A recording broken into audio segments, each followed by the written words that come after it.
And they say, "Men of Galilee, why do you stand gazing up into heaven? This same Jesus was taken up from you into heaven will also come in like manner as you saw him go into heaven." Why are you just standing around here staring at the sky? You know he's coming back, right? There's actually a very interesting thing here in this verse. As I was digging in and looking through commentaries and different things, I actually came across that back in the 16th century, this verse was used in a sermon against Galileo. And so I think this is a perfect example. I came across that and I thought, I can't skip it over. There are really, really bad ways to use the Bible. And as we so often like to do is whenever you look at the bad way of using the Bible, you can learn from their mistakes and kind of know what not to do whenever you're interpreting things. There was actually a Dominican priest named Tommaso Caccini. I don't know if I'm pronouncing that right, but he was delivering a sermon during the whole Galileo controversy, and he actually used this because Galileo's name in Latin is actually pronounced like Galilee. It derives from the biblical name of Galilee, and that's where his name comes from. And so in a sermon against Galileo, he actually quotes this: "Hey, men of Galilee, Galileo, why are you just steadfastly staring up into the sky?" Okay, that's ridiculous. This verse has absolutely nothing to do with astronomy. It's not saying, hey, don't get telescopes and peer into the heavens which declare the glory of the Lord with the stars and the planets that he put there.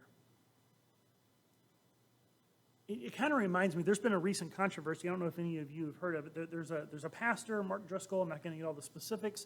There was a conference where the people who did the conference, and then Mark Driscoll was a speaker, this guy came out and he did some weird, I don't know, dance thing, but where he stripped off his shirt and he's all muscular man and whatever. And then he was an acrobat. It was an acrobat thing, and he climbed up this pole on the stage, and it was a men's conference, I guess. It was trying to show being fit and manly, right, whatever. Well, then Mark Driscoll comes out and is like rebuking the church and the conference, and he says, because here it's a stage, it's a raised platform, it's a high place.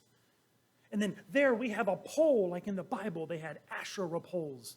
And I'm like, okay, there's all kinds of stuff that's gone on that people have been talking about, the controversy of the man who did the performance and what all that entailed. But for a moment, I want to stop and look and go, a stage at a conference is not the same thing as whenever the Bible refers to the high places. When the Bible refers to the high places, it's because they would build idols on top of hills. Okay, I'm on a platform that's a little bit raised up so that I'm over you so you can see me while I'm talking. This is not a high place. That's ridiculous to use the Bible in that way. And an acrobat pole doing a performance, showing physical strength and agility, is not the same thing as an Asherah pole. An Asherah pole is an idol to a false god. And whenever you take those words and you go, oh, here, let me kind of twist that and figuratively apply it to this thing over here that has absolutely nothing to do with, you are abusing God's word. That little church on Liberty Hill, come praise the Lord, let your cup be filled.